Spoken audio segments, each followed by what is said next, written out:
It's a large crowd here, a lot of ex-student, graduate students. Welcome back. Before I introduce M12, I'm going to hype up the next Artist Now lecture, which is 2 weeks from now. My class meets next week, just us.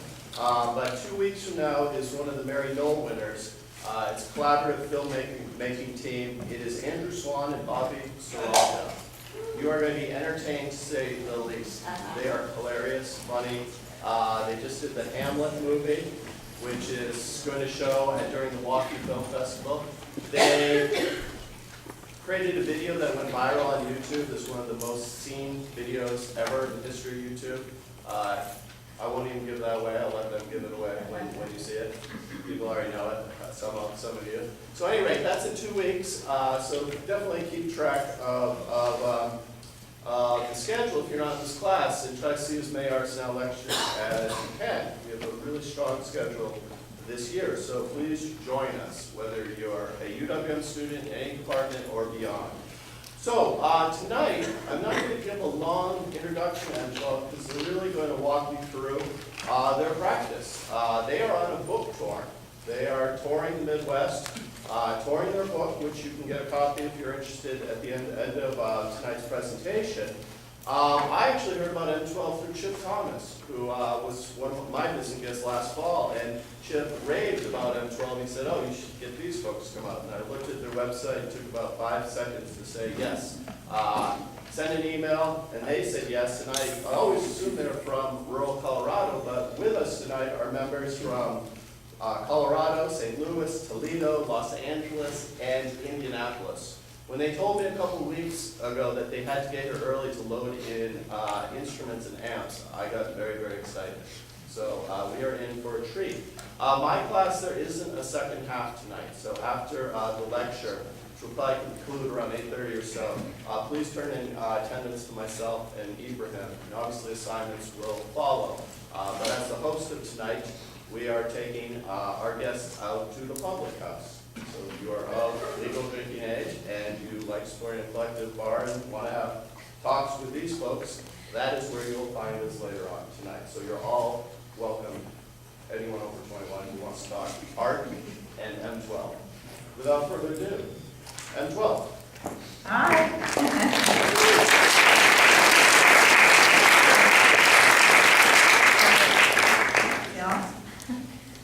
Thank you all so much for coming.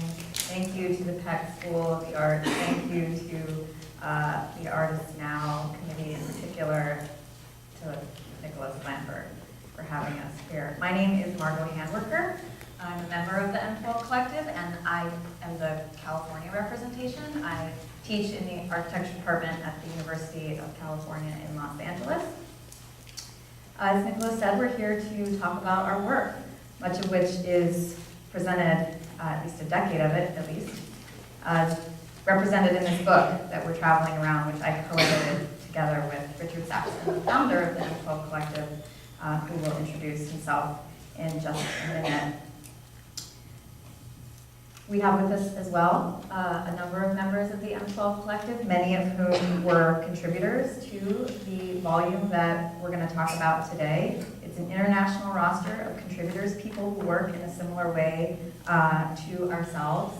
Here you're looking at a few images from the text. You'll see several images from the book tonight, as well as a lot of images documenting our projects over the last several years.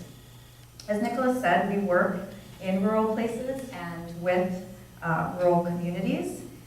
And we were very interested in finding a way to represent the work that was being made outside of major art centers, whether it's Berlin or New York or LA, or you can name them, you can name many more, I'm sure. We're very interested in the vast amount of work being made in between, and also being made in rural areas all over the world. And so the book was a chance for us to take a look at our own practice and be reflective on it, but also to look at the work of others doing art in these places and with these communities as well. So we're going to kick it off with Richard, who's going to talk a little bit about his own interest and background in this work.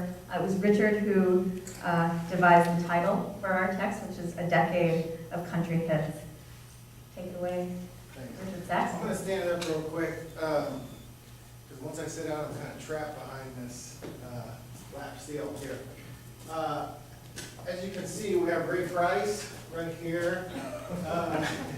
Now, so this is Matthew Fluharty. He's the director of the Art of the Rural, really great website, nonprofit organization. They focus on the importance of contemporary art and all different sorts of art in a rural context.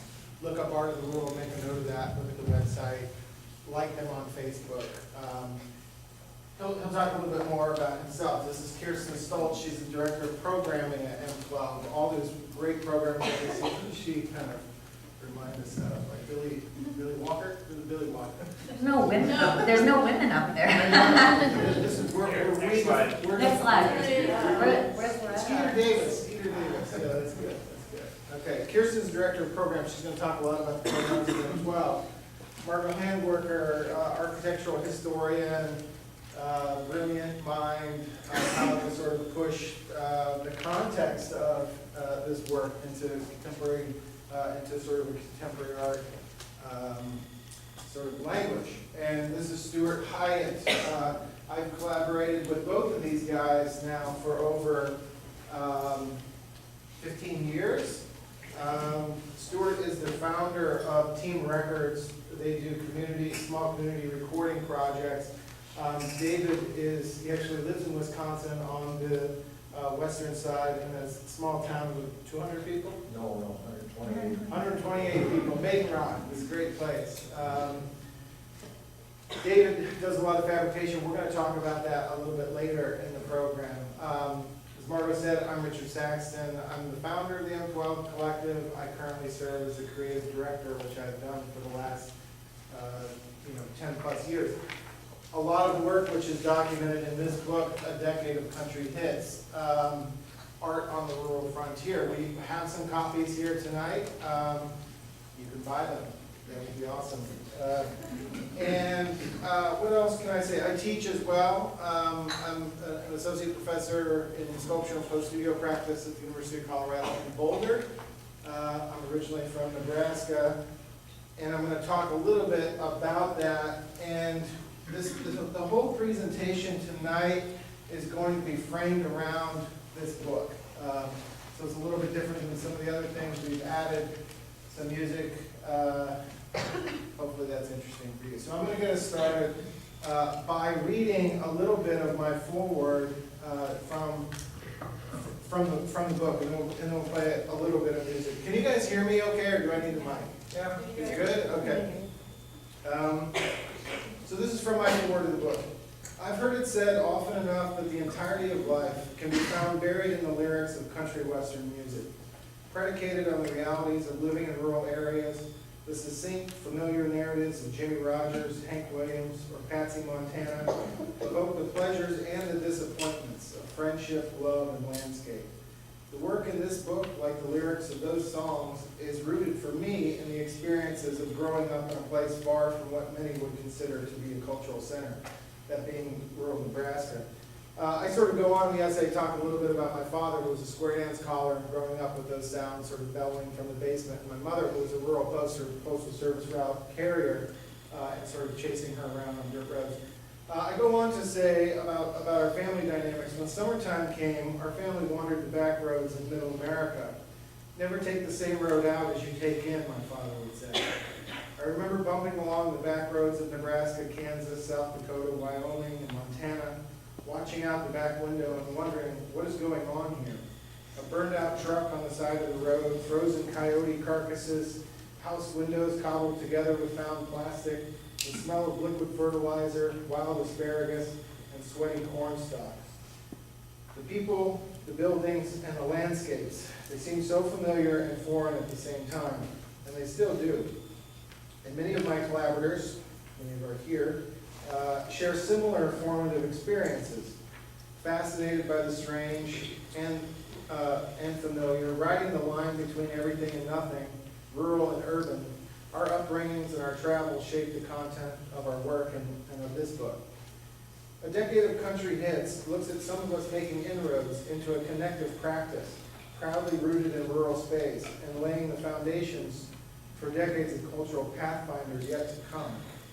Our practice, like the places that inspire it, is never stagnant. It's raw, nostalgic, revivalist, and futuristic, whatever it needs to be at any given moment.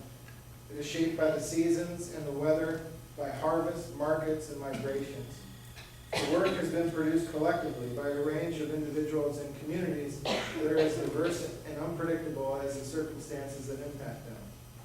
The result is a range of approaches and themes that make up the work: dirt track racing, ornithology, potluck dinners, revivals and town halls, as well as farming and ranching, family, community, as well as music.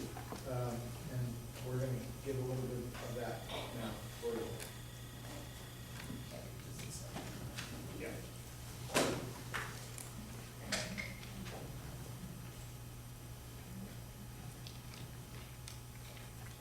Well, he's taking a second. This idea of music, Richard sort of alluded to it.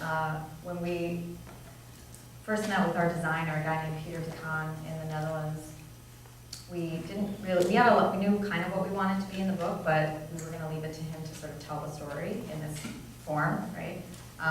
And we brought him a soundtrack. We had this question.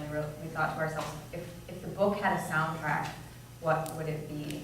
And so we put together some music for him, and that helped him sort of design the book to get a sense for the feeling that we wanted for it to project. And it actually wasn't until the book was done that you guys were sort of messing around, right? And created a sort of score for the volume, and it's some of those pieces that you're going to hear tonight.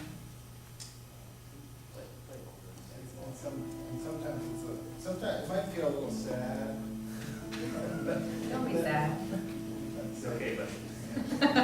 Depressing. We're all very depressed. I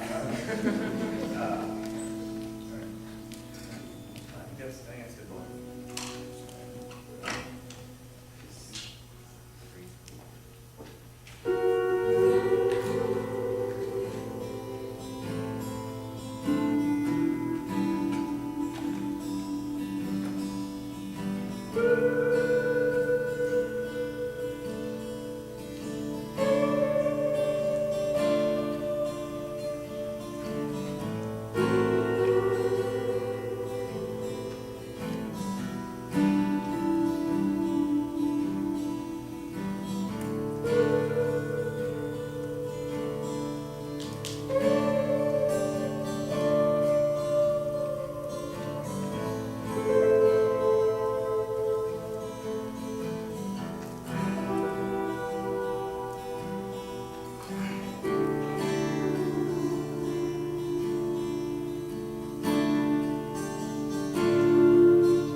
I'm going to turn it back over to Margaret. All right.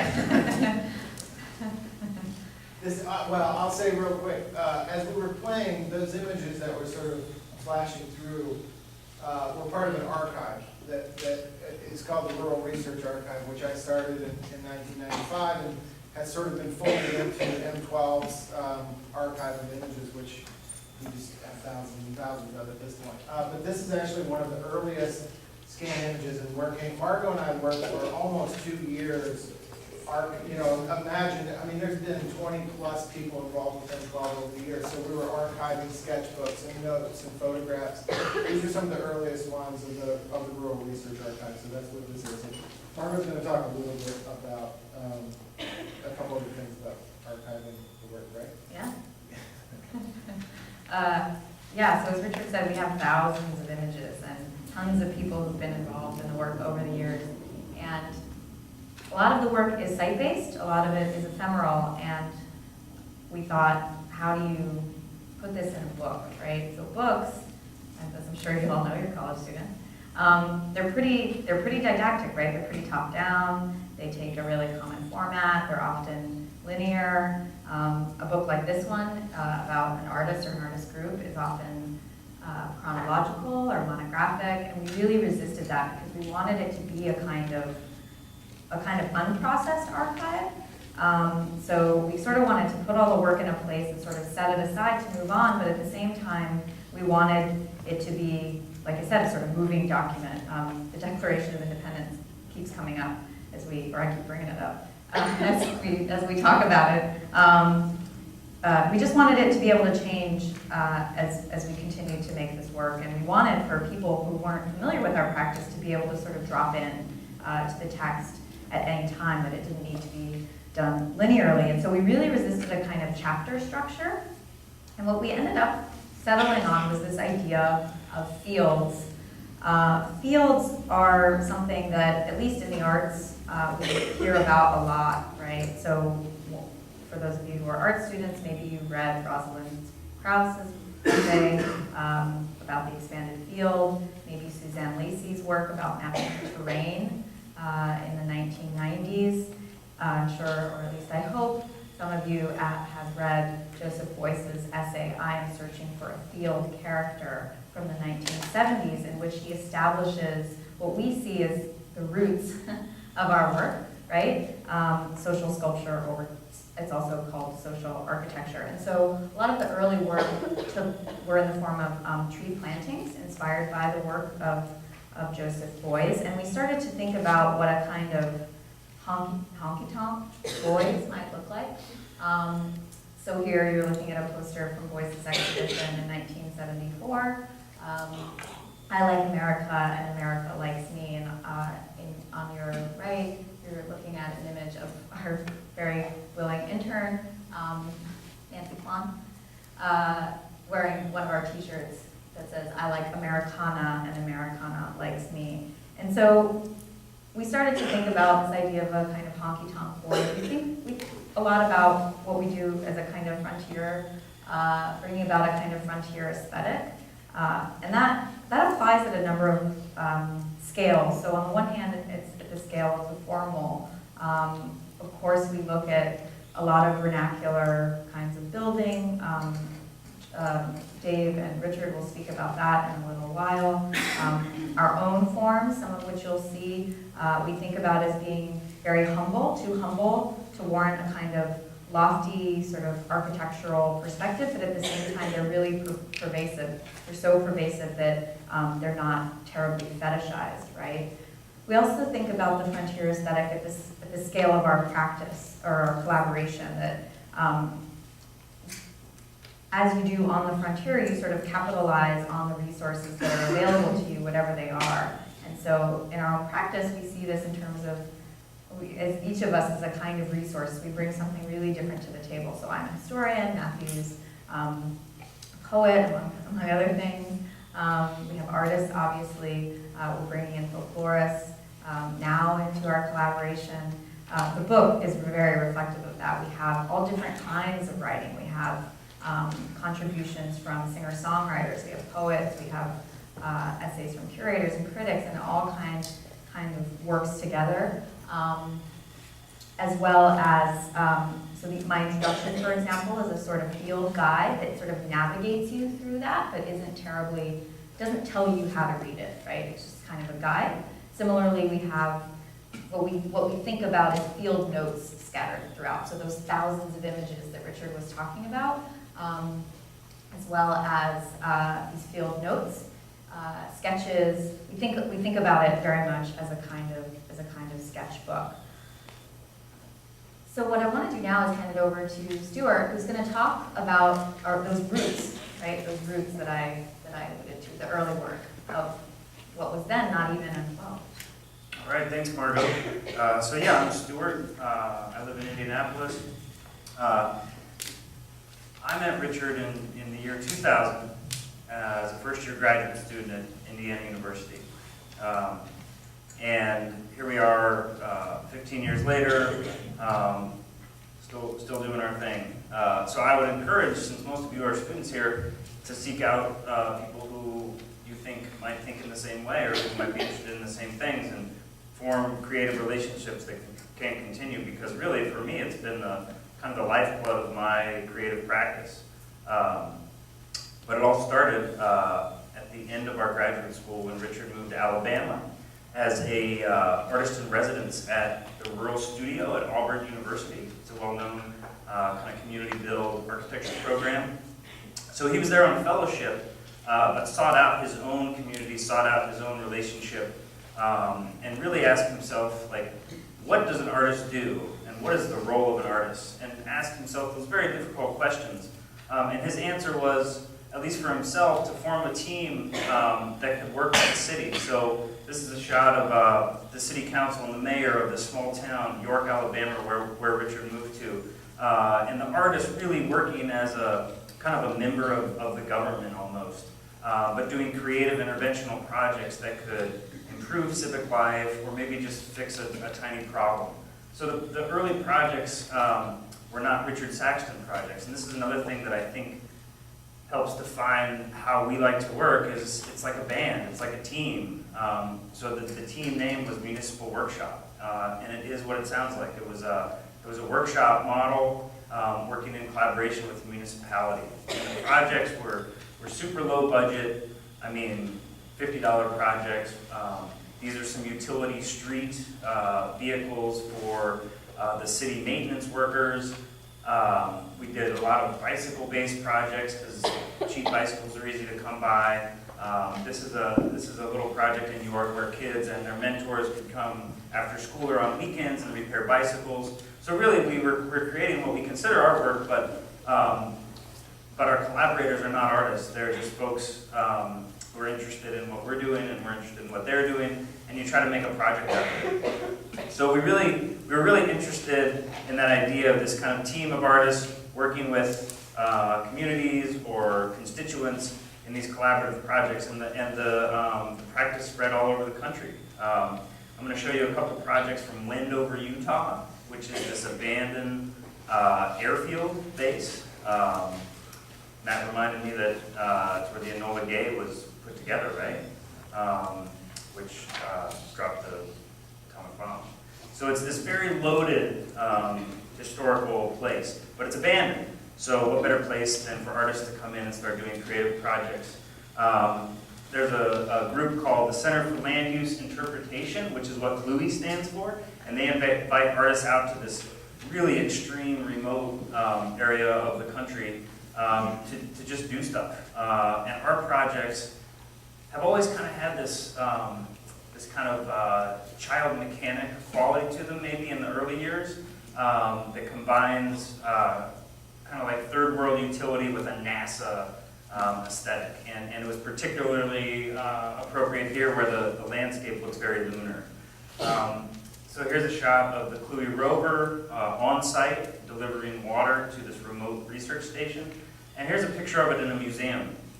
We also understand that we are artists, and the museums help frame our work for an audience. So we continue to work with galleries, alternative spaces, and museums to help give our work new life and to find new audiences. So it's interesting to see something out in the Salt Flats and then a gallery and how those pieces look different. The next project I'm going to show was from Wendover as well, and this is when we started building these small structures. This one housed another pedal-powered kind of adventure mobile where you could explore the abandoned airfield, and this GPS-enabled documentary would pop up when your bicycle got close enough to a building. So for instance, if you came upon the warehouse in your bike, and this is super high-tech, this was like before cell phones, like I don't even know if we had cell phones. So yeah, we were on the sort of the, well, actually we worked with the Stanford Robotics Lab to do that. We didn't But that was do part of the draw, you know, we didn't have stuff, you sort of went out there and you were kind of out in the desert to make work. And, well, I'll just add what I really like about this project. Maybe it's not as absurd now, but at the time, you know, we sort of built this like Disneyland type tourist vehicle, and the absurdity of driving around this abandoned airfield with this cobbled together GPS program. The mix of that sort of hyper-intelligent sort of way of looking at landscape and the extremely sort of dumb way of riding around on this goofy bicycle, that was sort of intriguing to us, I think, at the time. Yeah, and so up on the left there is David. This is from 2004, I believe. And I think that's kind of when David joined the fray, and has been building the projects ever since. I'll show you one more, and this is, Oh, can I interject? yep. I don't have a mic. Can you guys hear me okay? But just before you move on beyond the desert, you know, this idea that Matt, for this reminder about the Enola Gay hangar, you know, the desert is one of these places where, so we also tested the nuclear weapons out there, right? Folks perceive of these places, desert, right, as a kind of tabula rasa where experimentation can happen, which is great. It's kind of a bit what we're doing. But at the same time, the impression is that these are empty spaces, and I think I just want to sort of plant that onto sort of the work that we do in rural, right? We do sort of the flip. People assume that the rural is empty of culture, right? And it's a place for experimentation.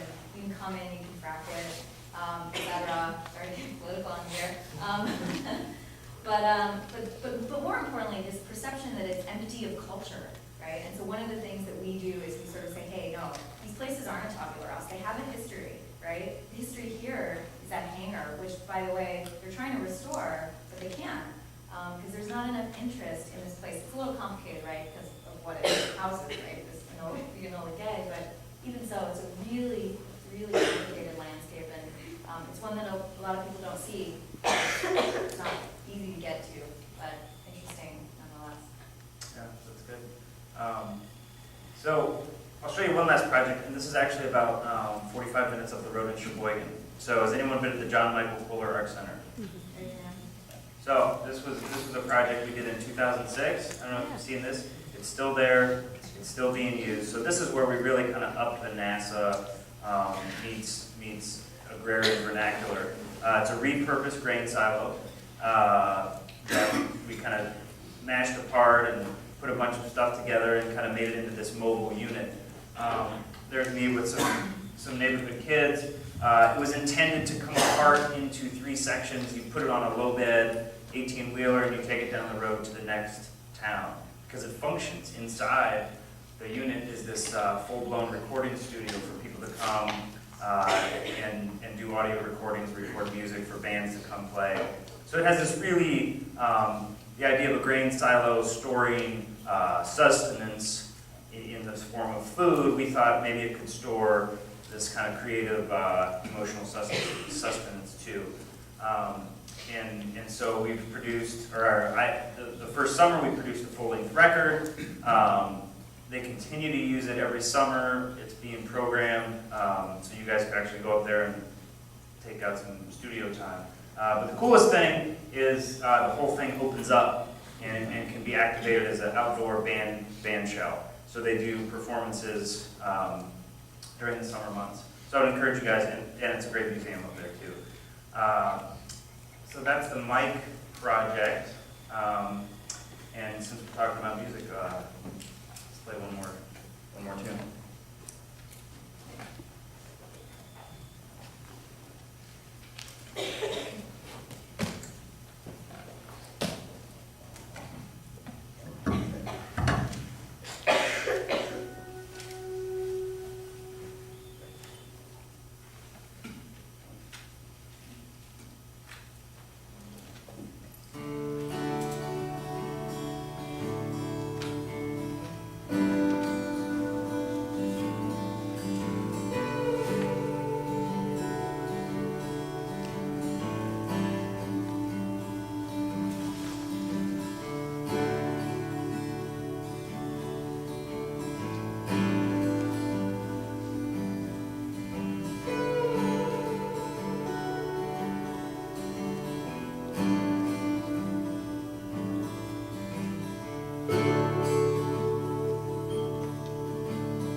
Okay, so David and I are going to talk a little bit about how we work. It's sort of an interesting, it's an interesting conundrum, but I think very reflective, especially for all of you who are probably younger artists, sort of getting ready to launch your careers. You have this profession face in front of you where, well, maybe you don't want to sort of work locally. We do. We have sort of a large amount of pride in sort of our regional area. But also, it's just a part of the profession. It's a global sort of profession. It's global dynamics. So often we're asked to come to other places to do a project. We're going to sort of show you a project from southwestern Australia that was a part of the space Australian biennial in 2011. Use it as a case study to kind of illustrate how we approach being kind of thrown into these communities that we don't, that we don't have a whole lot of background on. And of course, if you sort of study public art and critical studies that sort of look at artists working with communities or in the public realm, you're going to find loads and loads of writing and criticism about how artists interact with those communities. There's no question it's just a tough thing, but it's a part of the profession, and we're asked to do it a lot. So we're right or wrong, and your criticisms of how we approach this are totally valid, whatever they are. But we're going to use this project to sort of to explain a little bit how we approach that.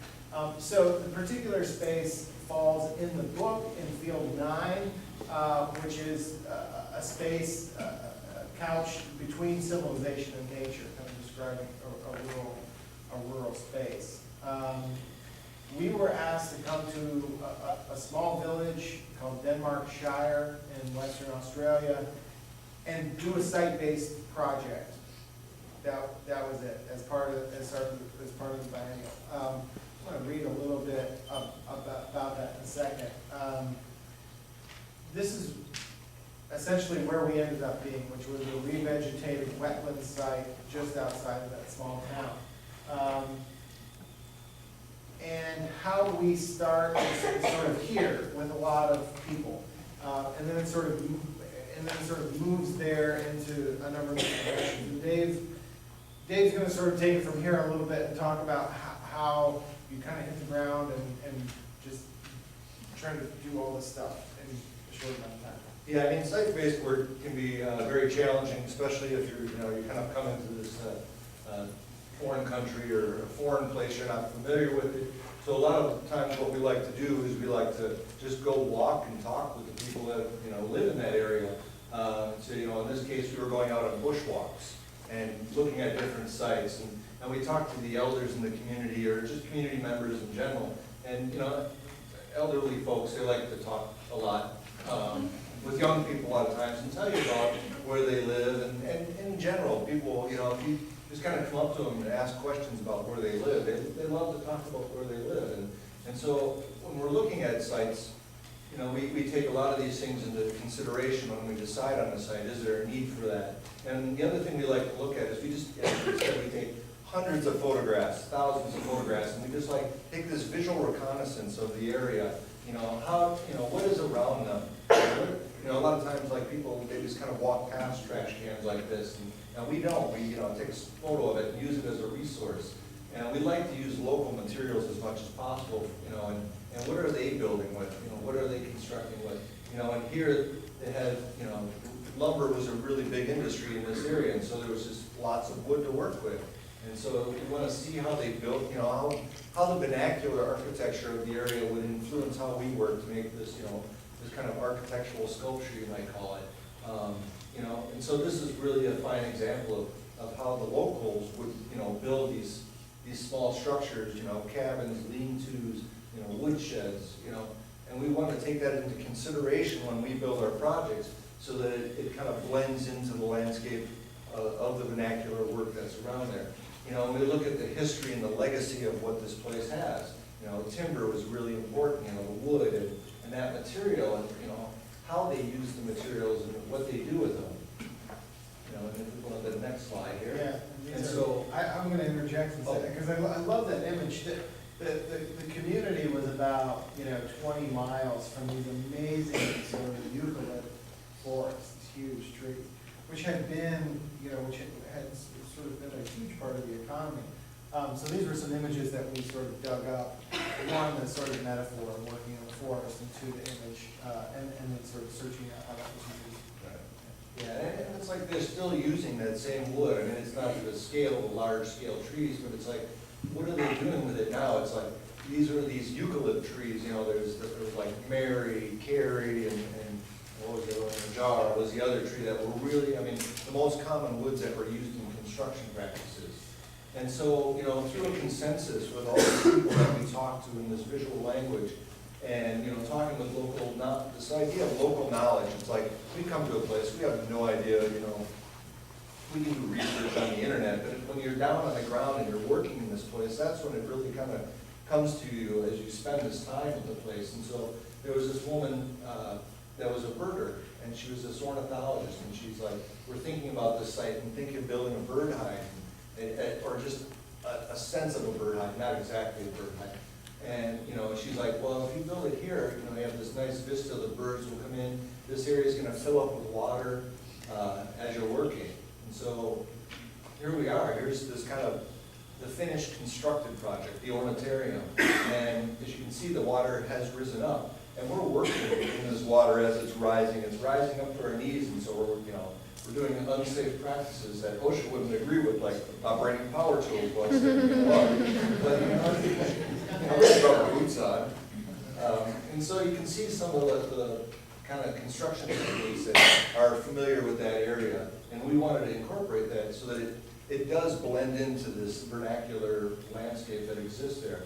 And you can see a lot of the woods that we use, the colors, and it's like this space, and it's like, it's not just a wall to observe, but there's this back area that's, it's kind of a social gathering space where you can bring small groups to just kind of socialize and look at this landscape that you're looking at and how it fits into it. And, here's a really good example of those different woods. And it's like, it's like there's this constructed thing, and there's the natural, but to me it really fits really well within that environment, and it's not obtrusive. And, people do use it, And this is just kind of we're building this project, and this spoonbill just kept coming around every, afternoon. And as I said, it was their rainy season, their winter, and so it's raining.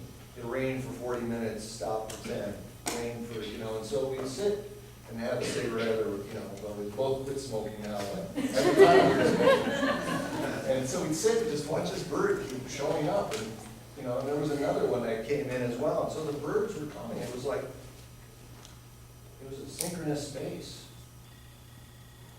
Yeah, I'll jump in here. And the other thing we do, well, maybe what I'm going to do is I'm going to read a short piece from the book from the curator that invited us there, and then I'll tell you sort of about the back end of this project and how we approach it. And this sort of reemphasizes, I think, a little bit what Margot was saying a little bit earlier about our practice as a whole.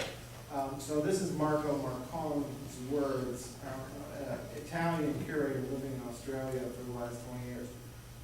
In creating contemporary art projects in small rural towns, artist collectives like M12 deal with places that have been partially bypassed by the mainstream discourse of modernity, not to mention postmodernity. Because of the latter's exclusive focus on the metropolis as the site and main driver of historical innovation. The main challenge is therefore to recuperate the distinctiveness of local histories and find places for them that are not nostalgic or inward-looking, but open to a dialogue with the city, modernity, and a new global reality in which we all live. So again, it's sort of a whole sort of local thing. But part of the work that we have in front of us in terms of M12 as a group is not just making work, it's one part of what we do, but education is a huge part of what we do. Programming different artists to come in is a big part of what we do. So with that education and sort of diversification of information, we create programs that go along with the pieces that we create. So in this case, there's a small library. You know, you're going to have titles like On Aesthetics and Science, things that will sort of lead you to a larger conversation about the structure that you're interacting with. That yes, it's a bird observatory, but it is also a space for perhaps stopping and reading or learning a little bit about birds. You can see here there's checklists that are included with birds that you see. The nonprofit that we partner with there, they archive all of these checklists for us. So weekly they go out, they collect them, they scan them through Xerox machine, and we get the emails. And so we have an ongoing record of how people are interacting with the structure. That's just as important to us. And essentially building the ornitharium is like the halfway point. And then it becomes about archiving all this other information. So we include things like welly boots that are there if you want to take a walk in the wetlands. We add a cot so you can stop and sort of take a nap or read or whatever. And then the critical thing is about sort of continuing on a dialogue with the community.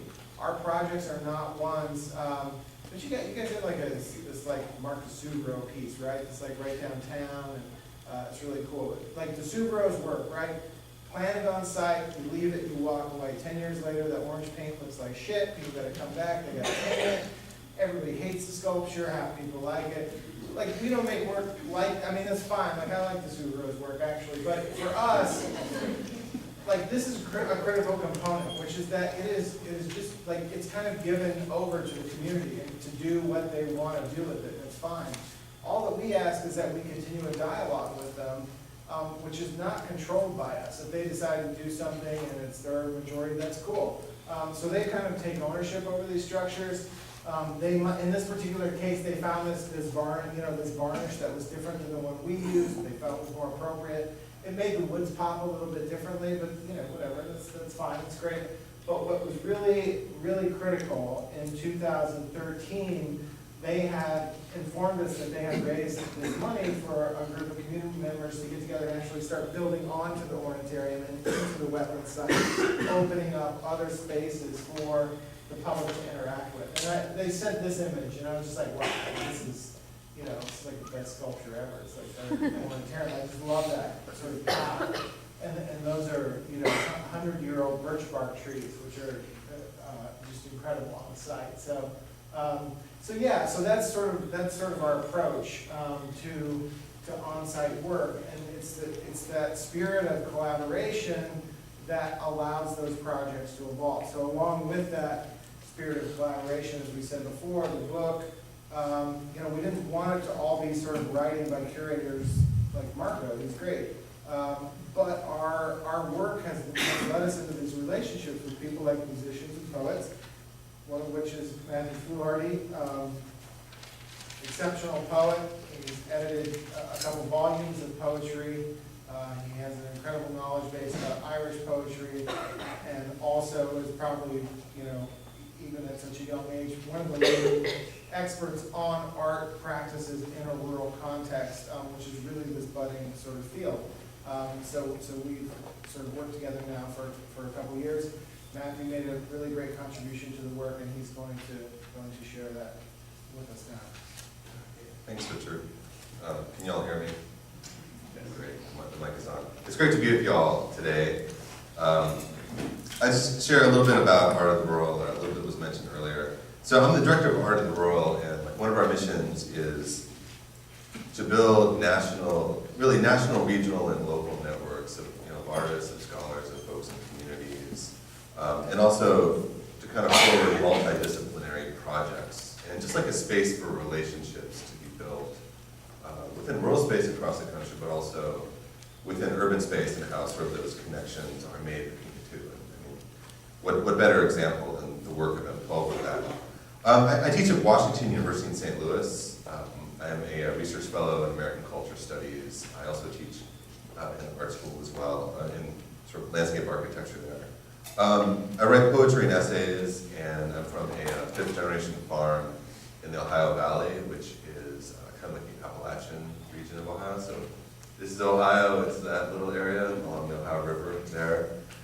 I want to talk a little bit about field recording, which is up there on the screen, which is a collaboration with Richard and the the Rural Research Archive that you all saw on screen a couple of moments ago.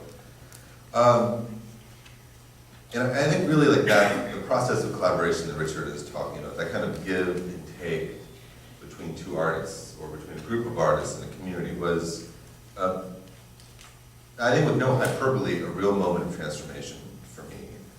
And it not only sort of transformed my creative practice as a writer and a poet, but also my critical practice as a writer, and, you know, and in many ways even just how I conducted myself and led Art of the Rural. You know, and I think from a lot of the images we've had up here, and we see a lot of, we could do kind of a lexical map of what we see here. You know, you have like sort of field recordings, field work, the vernacular, land use, rural space, community, you know, a lot of the words that we all have spoken about. And I think what's so powerful about the Rural Research Archive, and also M12 in particular, and what really spoke to me about that work was how those are distinct fields. I mean, y'all are probably seeing this in your own practice in a number of ways. There are distinct fields, but when you put those together and they form a single stream, all of a sudden these new kinds of conversations, two things put next to each other, resonate in a different kind of way. And that was really powerful for me, you know, and I think, you know, I'm in a room full of artists, you know, artists and poets collaborate all the time together. And what was powerful for me about this project was that it wasn't just, you know, this sort of body of artistic work and me writing poems about it, but it was suggesting that because of all the issues we've heard up there, there's like a different kind of poetics that needs to address what you guys have just heard, and that's really what I kind of grappled with.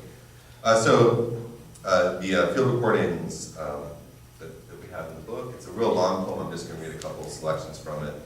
But what I really wanted to work with here, so beautifully evident in the archive photographs, is that when you look at, I think rural space in general, but definitely on the high plains, there's a really key tension in terms of landscape. And you know, that's on one level, the quality of the grid, beautifully illustrated up there. But at the same time, you know, these moments of really unique vernacular expression, which disrupt that grid and clarify that grid and kind of open up a third space between them.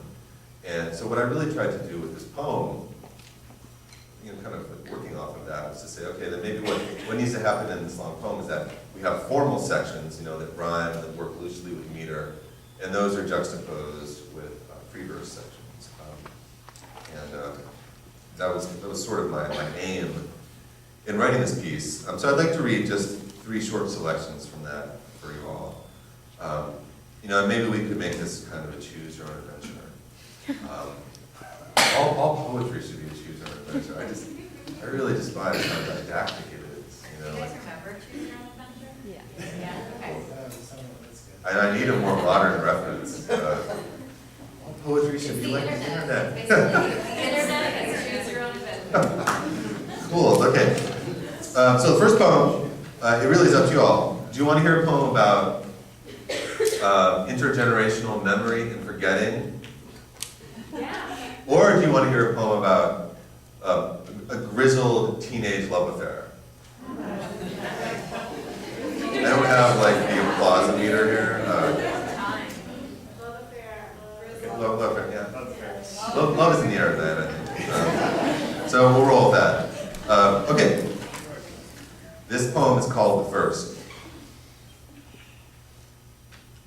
Lover, beyond the line where county maintenance ends, I will lie with you.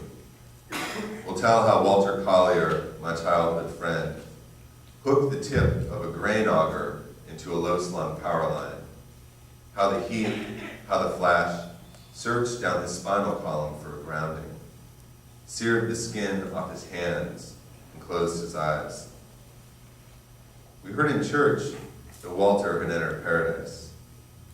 Sarah, the girl he tried to love from the tasseling season to harvest, who led him behind the silo and into their half-formed lust, held my hand, sobbing through the service. Her polished nails dug deep into my palm, into my chest, towards a part of him she might keep. In this bed of flowering vetch, it's your voice that lifts and falters. Yours that turns the ground over these years leading me as a listener to season's end, to the lesson Walter promised but never told me, how two bodies bind each other's name, how love is a local story.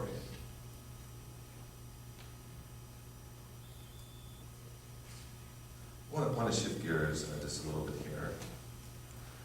Are there folks in the crowd who are from like rural place? Are there some rural folks? Oh, that's beautiful. I think a couple things for what Margot said, this idea of the frontier, which I think is a really productive way to kind of talk about a lot of, the aesthetics and the ethics of this work. A book y'all would really like is a book by Raymond Williams. It's called The Country and the City.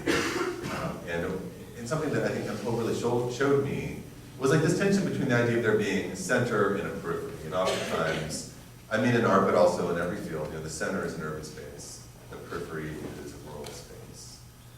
And I think those terms are really, they can be contested. If you look at Wendover, that is like a central historical moment in the 20th century.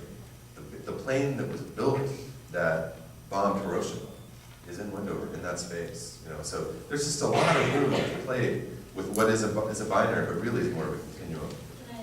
Yeah, absolutely. The sort of nature of that space.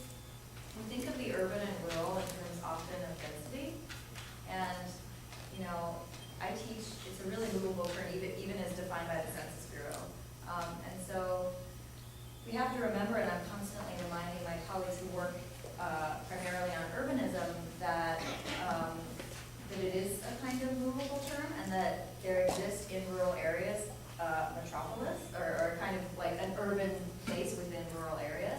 And similarly, there are rural parts of urban areas. So, I'm living right now in LA, and I'm not all that far from like parts of Ventura County that are very rural, which are technically part of LA. I teach students from rural parts of China of like 1.2 million people, right? So this idea of the rural as a kind of movable or contested term, or contested sounds aggressive maybe in some way, but just one that's still making itself and is changing.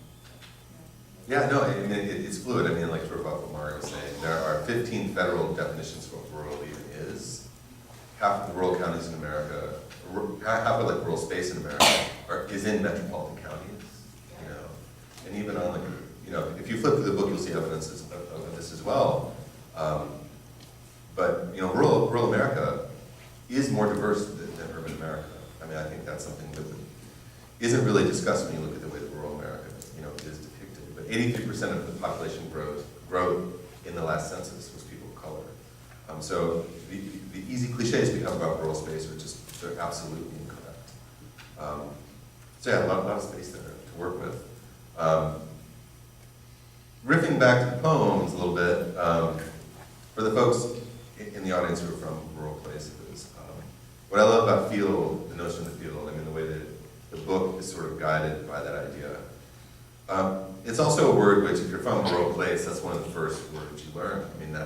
That the word field is a space, it organizes community, it's a site of personal experience as well. And this poem is called Learning the Language, and it I think tries to get at that as well.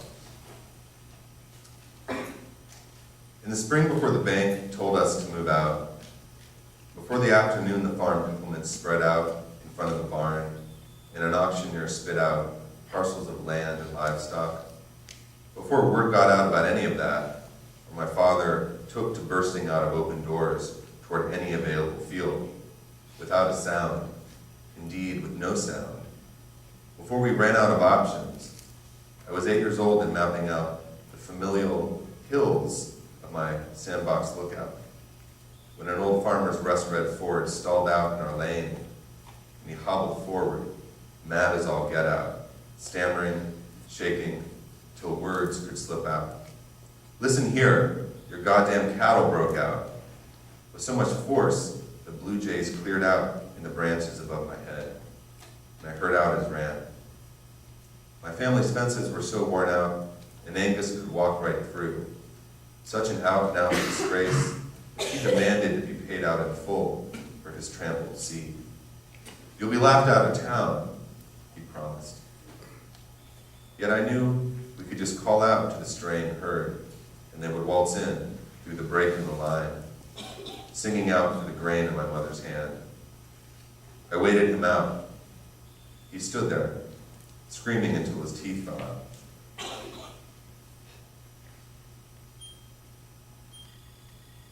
I'd like to read just one more for y'all. It's really great to be with you tonight. This is a poem called Two Man Saw. I'll find it here.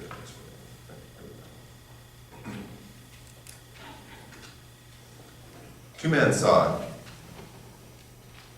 We took down the two-man broadband saw from its two-nailed perch above the smokehouse door. We set the cross-cut blade across the old oaks last night's storm had taken down. The chainsaw left out in the rain. The chain stuck in its course. The saw had been left in the smokehouse, it seemed, for ages. The teeth had turned silk brown, almost oak. The turn-of-the-century handle kept its hold as we began to hollow the ever-increasing seam. We stumbled like strangers through the fallen oak. We struggled to stay in time, to hold level, each body against the other's unequal weight. Each only needs to pull the blade from each, we had heard. We had heard it was easy to tell. The two-man saw, the saying goes, cuts both ways. They said no sooner would a tree fall on this farm than the old farmer would take out of doors to gather whomever to help cut the new posts. No one was left to weather last night's storm when we arrived. There was nothing to report. No one to teach us the field's boundary. The posts overrun with multiflora. The fence wires scattered in the rain. All had turned. The smokehouse, now a tool shed. The farm left in the last century. When we left, we stacked the wood for fire.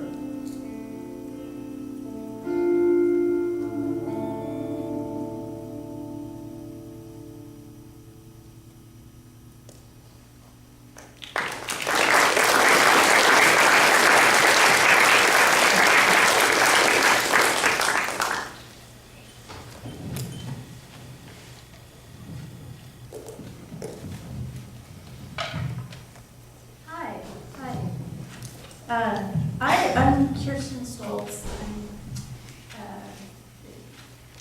live in Colorado, and I'm the programming director for M12. As a component to our practice, we have a nonprofit that allows us to integrate a lot of different sort of programs that we can apply for money and get grants and try to build off of, actually knock down the system of a linear nonprofit and make it holistic in a really nice way. We engage with different people. I'm also fifth generation from Yuma, Colorado on the Eastern Plains. So we have this idea of the beauty of rural landscapes, and that is really fed our, I'm sorry? Here, okay, sorry. Yeah, well, she's fixing that. Hi. Like I say, like she just mentioned this idea of the organizational structure. I think it's really important about how M12 has developed.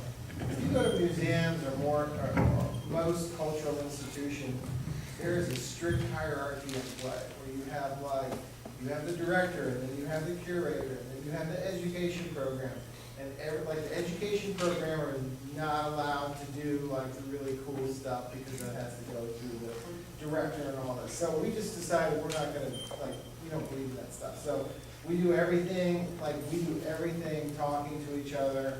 There's really no hierarchy in our organization at all. We have a board of directors, but we sit down and we decide all the programming together. And we think building projects and commissioned work, creating educational programs, as well as research projects and publications, they all sort of are equally important. And I personally just think that that's a huge sort of difference in how we operate than some other. Yeah, I agree, and I think, sometimes when Richard and I are asked to give talks, I always say I'm a recovering museum administrator, because I really do feel like that kills my spirit. and to rebuild that, I really needed an open forum, and I needed to feel that I was a part of a larger picture instead of a small component within this institution. So There's actually a curator involved in Museum of Contemporary Art when you met Richard for the first time, right? it is. We like to describe it as we curated a show for chickens. We had chicken coops in the gallery, and at the opening, we brought in, 20 chickens that roamed around. And one of the greatest moments for me is like, this was normal. Like, I grew up in a rural place, and so, chicken coops are everywhere, chickens are everywhere. And yet you bring them into the context of the museum, and people are like, whoa. And it's not so much that, but we've gotten so accustomed in institutional world of music, and this is sort of going a little bit on a rant, I know, but like, culture should not be driven by the patrons of museums and their special interests. I'm sorry. Culture should be driven by what's happening in the world today. So we chose to build an installation that focused on the rural environment chickens, and the patrons absolutely They hated hated it. Well, You know, and then the chicken coops were like modeled after modern, off like modern and postmodern architecture, right? And they were student design. No, but that's what I'm saying about the hierarchy, and you turn them into chicken coops. You turn Ventura into a chicken coop. That's true. That's great. So as a result, patrons hated it. I got fired, and I then had this larger conversation with Richard about like, there's deepness here, and like I love where I'm from. Richard loves where he's from. It has this. You're kind of just affected by who you are and how you're raised. And anyway, so yeah, that's kind of how this evolved, and I'm much happier. Yeah, so aside from that, I think she said, hey asshole, your project got me fired. How are you gonna give me a job? So, which was great, because then we actually, I think, hit the gas a little bit. Yeah, we did. So I also have an essay in the book, and I just wanted to talk about a couple points. As you know, we're deeply tied to the American High Plains region. We've had long conversations in wheat fields, studying the remains of abandoned homesteads, attending family gatherings and dirt track races, staring 100 miles in every direction into the vast landscape of the Great Plains. Living and working in this landscape, we explore our rural ties. We talk about shifting cultural landscapes, about the reconstitution of rural communities, about active participation, and about local knowledge. M12 believes rural places can stimulate a visceral response, activating artists and reversing a typical understanding of remote places as wastelands. I'm going to skip the project and the programs we produce contribute to a growing network of individuals and groups, celebrating and exploring a contemporary rural perspective in artistic practice, and of voices providing a fresh outlook on the American Plains and on the fringes of the American West. In our lifetime, we've watched rural towns on the plains transform from vibrant hubs of rural activity into mere pit stops for gas and fast food. And yet rural culture is still alive and well. Youth programs such as Future Farmers of America continue to thrive as does an unabashed national pride and the same persistent work ethic found among Western homesteaders. The rural condition is not all doom and gloom, and it's not the focus of M12's work to be critical of the failures taking place in rural U.S. Rather, we celebrate the positives in our region, from sheep herding to race car building. Now I'm going to talk a little bit about the programs that we have going on currently in Byers. Our studio is about 45 minutes east of Denver, in a small town that's about 1,000 people.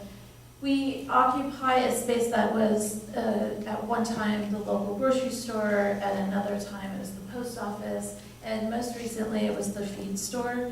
And when that moved on, we adopted the name feed store. And so sometimes we get people confused and come in and want to purchase feed, but instead we give them the opportunity to talk about art. This is one of our quotes that we hang on our wall in our studio. It's really inspirational. This place is a source of energy, a rite of passage, a place to reflect on a turbulent age, and a landscape whose spaciousness and hidden springs encourage viewers to imagine new ways of being.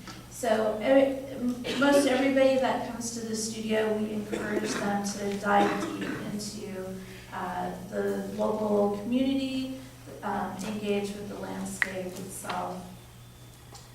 This is our office. Our library is a resource for visiting artists, but also for community members. We host events. It's a really kind of vibrant hub of different activities. We have concerts, we have film showings. This was a gallery space that we designed at the front of the building so we could feature the projects of visiting artists that we have co-produced projects with. This one that we have currently up is Matt Slavey. He's a photographer that was interested in abandoned missile silos. And for us, it was a really interesting perspective on land use and actually how the government kind of abandons land and what happens after that. Vodka Feenstra has been working on a 2-year project with a group of FFA students from Deer Trail, which is a neighboring town, and a group of AG students from Holland. And the film is now almost complete and should be fantastic.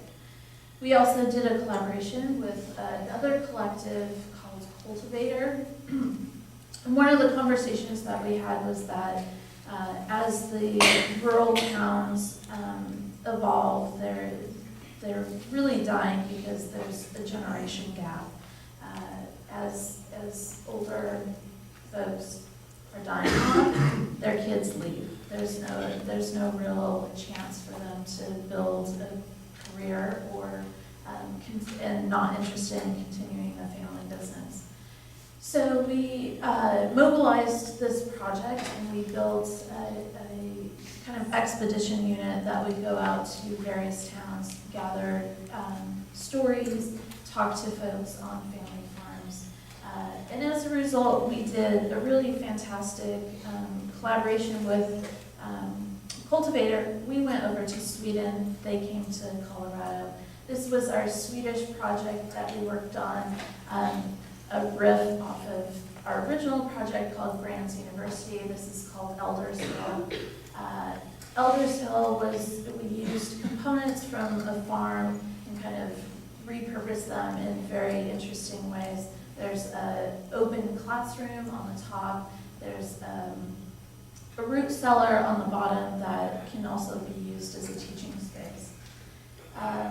Again, it's the idea of collaboration with other groups, with other people is really important to our work, and I think continues to build off of the practice.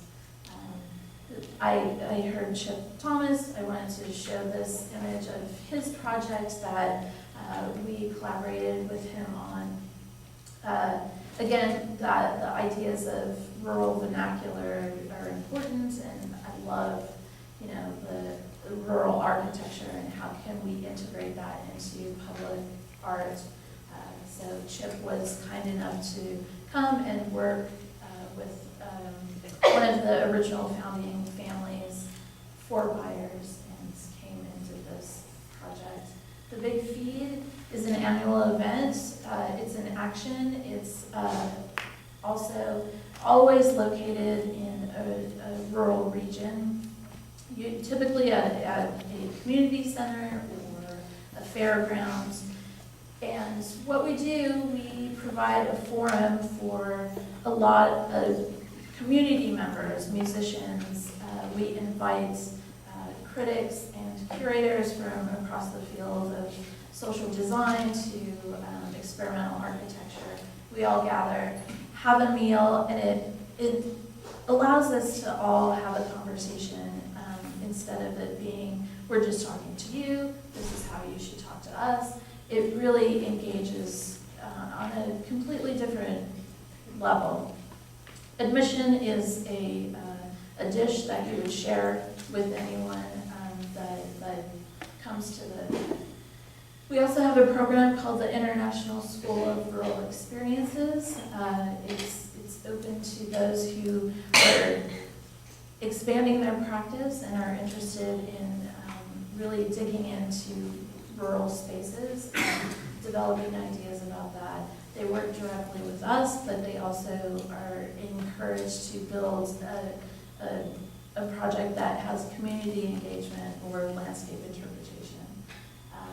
Can I jump in there for a Yes, second? please. I just say, since you all are students, if this work is sort of, and the practice is kind of resonating with you, the International School of Rural Experiences, it's our form of an internship program. So if you have internship programs and like going downtown to work at the museum seems lame and you want to go somewhere else and have a really great time, look at the website and email us, because we love having students that can come and also fulfill credit. It's a really wonderful. So some of these programs come about from, you know, we were all students once too, and so we kind of jam about this. If we're going to have a internship program, what did we wish existed when we had to do our internship? Yeah, for sure. So that's sort of what that program is. Don't hesitate to email us and tell us why you're interested. And we generally accept 1 to 2 people a year, and you come in the summertime and stay for 2 months with us. We provide you housing. You work with our studio for about 20 hours a week. We ask you to develop your own personal project on the side. And then continue adding to that database, which you just saw. Yeah. Thanks. Yes, Professor Sachs. I handle that program, so it's another exciting component to working out in Eastern Plains is that we've partnered with Washington County, which is a very poor agricultural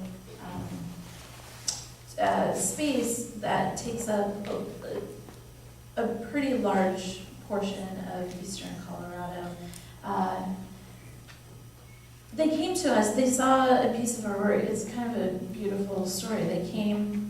They saw a piece of our work. They said, this 90-year-old woman came into us and said, what the heck is in this wheat field? And we built this geodesic dome that was kind of a performance space, and so they called us and was like, what's going on? And we explained to them, and we actually said, we're looking for a place to relocate this work. And they're like, well, we have a place. Would you like to have 40 acres of land in the town, near the town of Last Chance? And we said, yeah. So we took, they gave us this portion of land, and we've been kind of looking at it as what we call the experimental site, a place that can, various people can come. We want to involve ecologists and artists and poets and writers and hopefully philanthropists.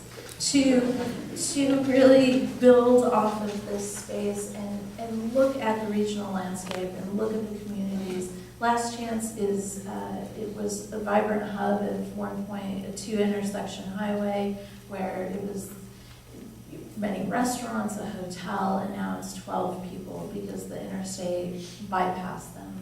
And so we're interested in this space of, just really looking at it as a testing ground for a lot of great ideas. So we look forward to expanding that practice. Yeah, here's Stuart and doing some scouting out at the experimental site not too long ago. The last project that I'm going to talk about, and then it'll go quickly, is called the Black Hornet, and I'm going to read just a brief section in my essay about it.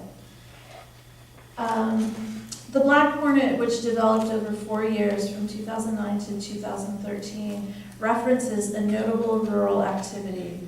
On any given Saturday night, folks from small towns visit their quarter-mile dirt track in search of family entertainment and community gathering. The Black Hornet is a race car, an artwork, and a community engagement strategy that supports rural regeneration and stresses the importance of collaboration, collaborative approaches to art making, especially in small rural communities. It stimulates discussion about how viewers might encounter cultural experiences in these communities. Can a race car provide a platform for positive cultural awareness in remote regions? We say yes. The Black Hornet is always a 4-cylinder front-wheel drive car that races at the I-76 Speedway in Fort Morgan, Colorado, in the Hornet division. Pit boss Chris Hall, who represents a 3rd-generation legacy at this dirt track, manages the car and oversees the pit crew and driver. Designed in the humble, branded style of M12, the car is driven by the next generation of weekend warrior. Each year, M12 sponsors a rookie driver. In 2012 and 13, these drivers were both Cody and Cole Hall, each one driving at 12 years old, making them a part of a 50-year family tradition. Cole describes it as only a teenager could, as epic. Preserving and bolstering rural legacies are aims that regularly find their way into our practice. Working alongside such collaborators, we've come to recognize a prevalent feeling among rural citizens about their uncertain future of their communities, of their histories and cultures. The Black Hornet is a way of archiving valuable cultural resources within a small town on the brink of major transformation. So Margo's going to just circle it all up. I'm actually going to let the 2 gentlemen next to me circle it up. I play one more song, and then we'll take some questions after that.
like the simplest letter, number, there it is.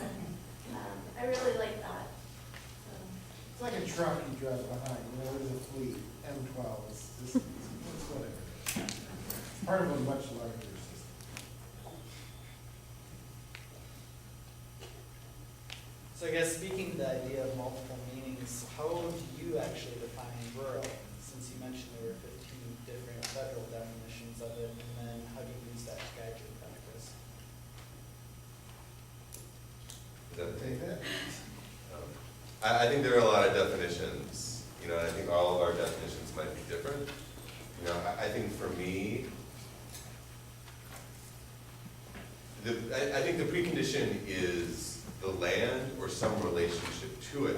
You know, and that can be the Black Hornet, you know, but that can also be, I mean, for the folks that are in the room who are from, you know, rural place around here or distant from here, that can be being in an urban space but having a relationship to that land. You know, so, and it's another instance of it being really fluid. I mean, we have 15 definitions of what rural is in the federal government, but we don't have any statistics on how many rural-born people from, like, your generation, my generation, from other generations, who have had to leave in the last 40 years because of what's happened to agriculture. How many of them live in urban places, you know? And that number, I think, would be massive. There'd be millions of people. So I think it's real fluid. I think for me, the land is the first part, but not the only part. You described that as a diaspora, because we have other numbers. Yeah, we were saying something about, I think in the car we were having a conversation, you used this phrase like being rural, which I thought was really interesting. Like you were saying, it's sort of a movable term, it means something very different to us, but that was a really sort of interesting thing to think about in this moment, and that I just recently moved to Los Angeles, and so thinking about what that means when you live in an urban center, and maybe it's identification with a culture or a landscape, or that like you were saying, that doesn't exist in the place you are now. For me, right now, that's kind of what it is. And I think for me, on a personal level, it actually has to do with the built environment, the structures and the vernacular, and how, and also a way of sort of folk thinking and folk making. I remember when I was a student in school and was sort of learning about art and architecture, and I also studied anthropology. Anthropology did a great job of sort of trying to bring out these questions. What is rural? What is a community? What is important about this? But when I was studying art and architecture, there were discussions of place, but everything was urban, and I kept looking for these examples. You know, of course, I came across the regionalists and Thomas Hart, you know, people like Thomas Hart. But it was so sort of nostalgic and painting this sort of romantic kind of picture of rural space, which was not my experience. And so, for me, that question of what is rural was one that needed to be redefined for the 21st century without sort of separating it from a definition of what's urban. Because for me, I think they sort of work, they're sort of the same thing, but just, you know, it's sort of evolved. There's a question over here. The woman in the black jacket. Did you have a question? No, the question was what you were just addressing, which is, I sort of wanted you to further articulate your relationship to the urban space.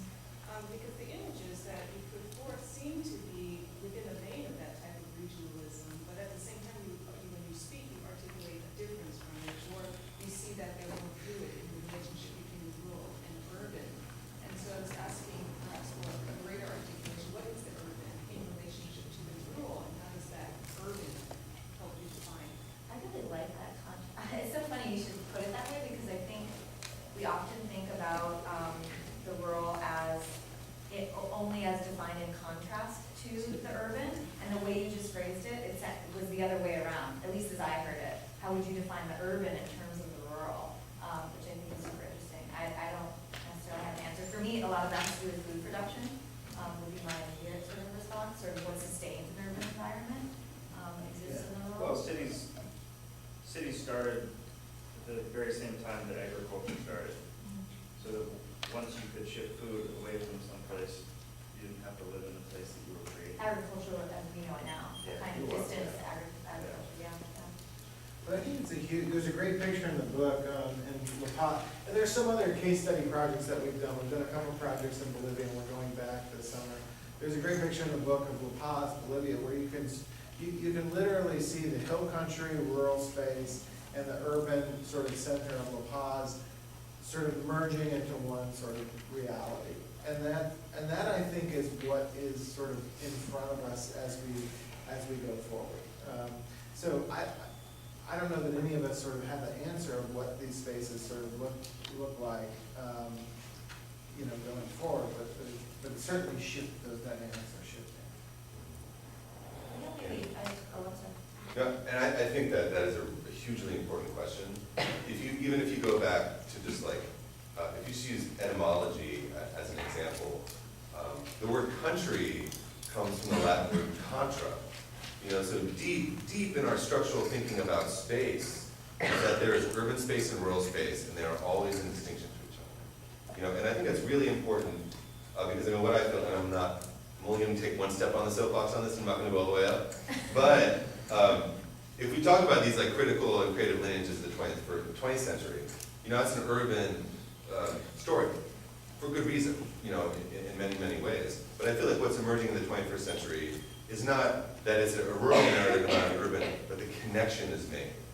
Because politically, so many things can happen in a rural space because we feel it is disconnected from an urban space. Even if we have these cultural pieties about rural space. And what we're seeing is that, the forefront of climate change isn't, that's a rural issue. It's an urban issue too, and they're connected.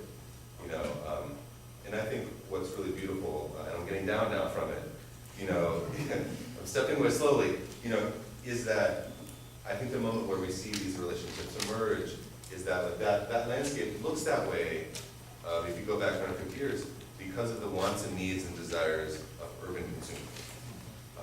Rural folks didn't design to make, it's responsive in a way, and I think maybe that's the best answer, that what can be illuminated by this is a kind of responsiveness that we can kind of observe and learn from. And I'll step on the soapbox there just for a second too. Just point out that I think I always use the example with my students because I teach in Boulder, and the farm to table sort of food movement is just massive. There are 24 farm to table restaurants in Boulder.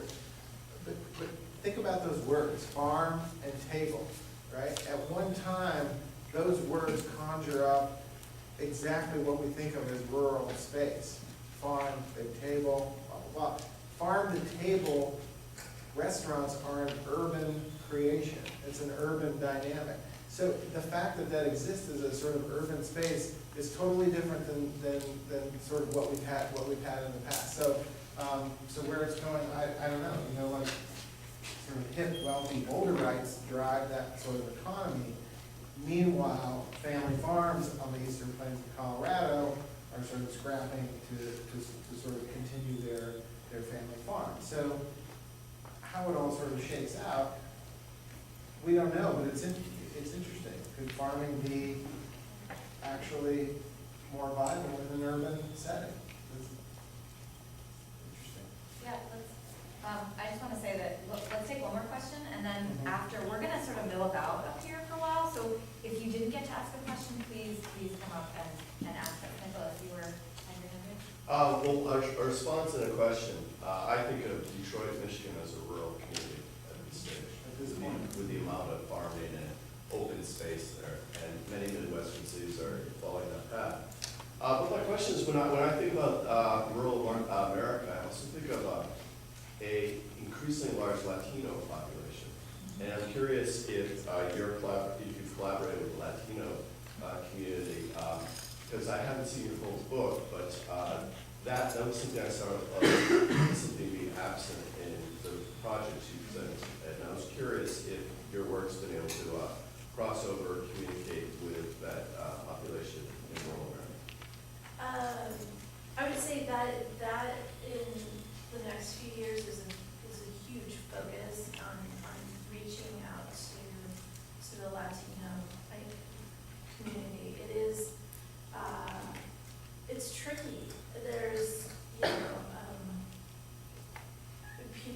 either side. Having conversations with farmers that are having a really hard time and you want to talk about immigration issues, they're going to be like, dude, this is not the place to do it. I can't talk about these issues. And so I think through our work, what we can do is make connections and not make it so huge. And that's really, I feel like that's a part of my role is, I'm in buyers, I'm there, I see, I talk to people, I have these interactions, and what I'd like to do is kind of expand that conversation, but carefully and tread lightly. Yeah, the biggest example, I mean, the answer is yes. One project is documented in the book. It's called the Campito Project. It was a redesign of a sheep herder's wagon for the 21st century. This is a perfect example of where we run into. I mean, this project actually ended in sort of a lawsuit situation with us, where we were pressuring sort of ranchers for this particular project, but sheep wagons in the American West were at one time, in the late 1800s, were done by sort of the Western cowboys, homesteaders. You go out and run the sheep. We have great archives of images of the families, with the Denver Post in their hand and listening to the radio. Well, the design of the sheep wagon in the industry has not really changed since that time. It looks like a chuck wagon from the 1800s.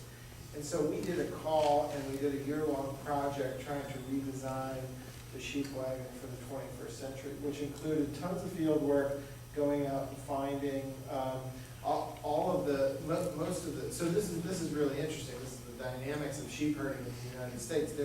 There's not sort of an official American workforce willing to do sheep herding work. So all of that work is being imported primarily from South America, Peru, Bolivia, and also Mexico. Primarily Spanish-speaking folks. There's no bilingual education involved with coming as an H-2A visa worker. We sort of went in pretty headstrong in trying to attack that project and came out getting slapped pretty hard by the American Wool Growers Association for kind of stepping on their turf. We collaborated with some activists. We stepped back. We also collaborated with the Wool Growers Association and essentially landed that project somewhere in a place of just disseminating information about the current situation. We did design, we did a series of designs for new sheep wagons that included things like bilingual information, access to cell phones, access to global communications, things like Skype. Compost, sheep wagons, they don't have a bath. There's a story of a herder that told us he asked the rancher, where does he go to the bathroom? The rancher handed him a stick and said, here you go, dig a hole. So there's sort of some human rights issues there at play. So we designed in composting toilets. We designed in this population that come from small communities. They're used to locally grown vegetables. They show up on the American frontier. They're given like 2 months worth of canned beans to live off of in a rack of lamb, which goes bad in a matter of days, and the coyotes sort of come and circle their place where they're living, and they're totally freaked out, So, but in the end, we decided there's sort of a limit to where we can go as artists and what we can sort of do without also distancing ourselves from. I mean, the reality is Kirsten and my family, they are those rancher families. My family ranch dissolved 50 years ago, but we sort of come from that lineage. So we stepped back and we said, okay, how can we sort of broker this? And that's what we're sort of working on now. Sort of some stronger strategies to sort of move some of those conversations forward in a real way. The other thing that has become real problematic for us where even 5 years ago, we could have walked into a stockyard or a slaughterhouse and said, hey, we're from, you know, this, oh, your last name is Stoltz, we know your family, or your last name Saxton, there's a lot of, come on, let us show you around. Well, with, what's the guy's name, Michael Pollan, is that his name? But, you know, with sort of Michael Pollan and all the activist work, which is fantastic work, but it's sort of gone in and it's sort of said like, we're gonna tell you everything that's wrong with this and how everything's changed. It's fantastic and it's moving a dialogue forward, but it's for cultural workers on the ground in those communities that are trying to take a slow approach to sort of change. It's really messed things up for our ability to have the dialogue with the folks that are running those industries. So yeah, the answer is yes, but we're trying to figure it out. Like I said, we're gonna be hanging out for a little bit, so I'm really sorry if we didn't get to your question, but we wanna let some of you off on home. So please come up and ask a question if you have one. Let me make one more statement before we close. Usually Artist Now Talks, it's one person, one artist coming, and all the honorarium goes to them. We have 7 folks here, so the generosity of this group coming and presenting is really heartfelt, really appreciative. One way to show your appreciation is dialogue with them, but they are on a book tour. They do have a book for sale, and it's just amazing to have them in town, so thank you.